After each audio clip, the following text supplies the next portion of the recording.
Welcome back to the News Hour, Tony's last News Hour. He has anchored our 6 o'clock newscast for more than 3 decades. He's supported charities, too many to mention. He has won numerous awards, including a Lifetime Achievement Award from the Jack Webster Foundation and a place in the Canadian Broadcast Hall of Fame. Now, I know Tony probably won't like the phrase end of an era, but it is. So we had to put together a look at his outstanding career and a few things you might not know about the anchor you've been watching all these years. Tony, could you come to the set now? It's time to go. All right. Every night, Brian Smalley, our floor director, calls Tony Parsons to the set. There you go. Thank you.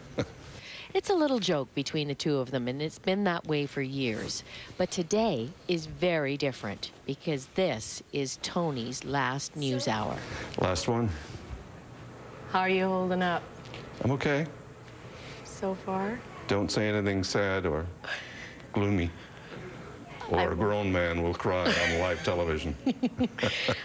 Gentlemen, we haven't really... 34 years, 7 premiers, 8 prime ministers, and it all comes down to this. The most watched and trusted face in the province is leaving the big chair at Global BC. Now, look at this.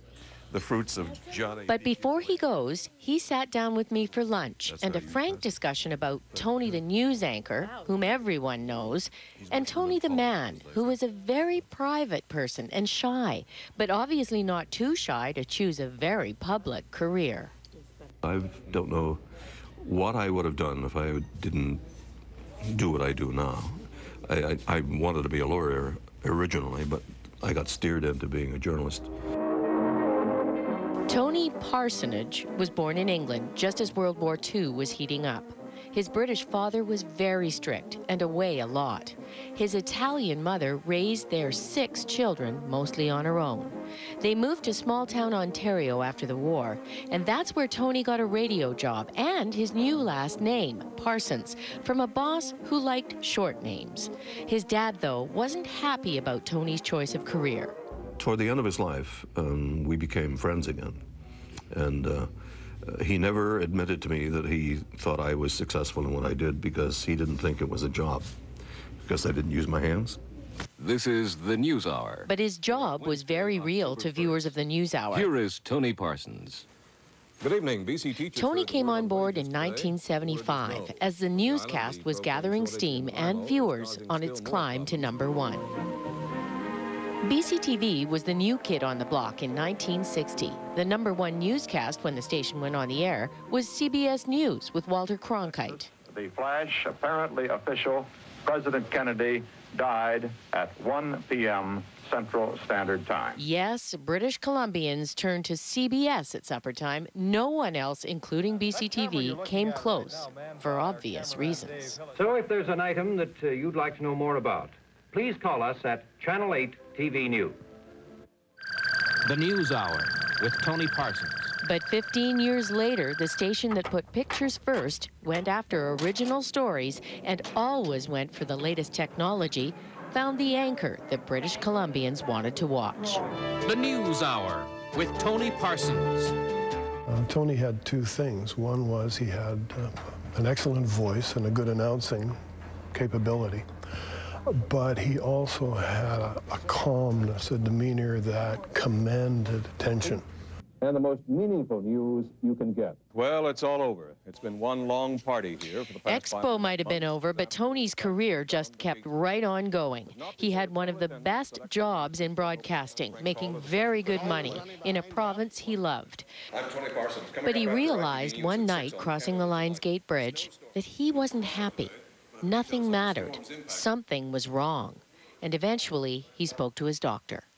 And they asked the inevitable question, have you ever thought about committing suicide? Well, I had. Yeah, Really, yeah, Tony? Yeah, I had. As odd as that may sound, you think, if I'm not enjoying what I've got now, then there's no point in going on. Okay. Fortunately, Tony pulled out of his depression and started to enjoy life again. And of course, his dog Charlie helped. Can you move just a little bit? But while his life on the air was very orderly, his life off the air, not so neat. In fact, he calls his former self a cad. I've had multiple marriages. And sometimes I was the one to blame, and I can only say that I think I could be a very difficult person to live with, because I'm moody and I withdraw. I'm a very inward kind of person, and I think that worked against me over time in relationships. I'm fortunate now that I'm in one that, you know, nothing can possibly break down. You said in the book that he was a cad. Oh, yes. Yes, I heard about that. He's not a cad. He's not. He's a lovely, lovely man. Looking good. Yes, Tony and his wife Tammy are having the time of their lives. Tammy's already retired. She managed golf courses for a living. And Tony's been semi-retired for a few years now. So what to do? How about buy into a Junior B hockey team, the Grandview Steelers? Are you making money? I never asked. I haven't got a check yet, so maybe that's a bad sign. Over the years, we've known Tony as a golfer. But he did play hockey as a kid, calls himself an ankle skater. And he played for the station team, the BCTV Tubes, and one game he will never forget. I scored a goal, a memorable goal it was, too. Yes. The only unfortunate thing was it was on my own team. Oh, and did we mention Tony's also bought into a restaurant, an Italian restaurant, of course. It's called the Poor Italian in East Vancouver. Light seasoning on the grill here. Chef Johnny Peaky, formerly of Umberto's, has just opened this restaurant, and already it's making a name for itself. Tony is excited about this new venture, but more than a little nostalgic about his life in the news. Very good. Looks delicious. I'll miss, you know, being with you guys every night at 6. I'll miss it enormously. And we'll miss you. Well, you know, the time has come. Another spectacular high-speed. Thanks to everyone who's been so loyal over the years. Prime Minister? I don't think there's a better, more fun thing to do than what you and I do. I just, you know, I love what I do. I look forward every day to the 6 o'clock show, and I thoroughly enjoyed it. Here he is. You know, I think I was so lucky. Thank you, Bernie. That's tonight's News Hour. Good night.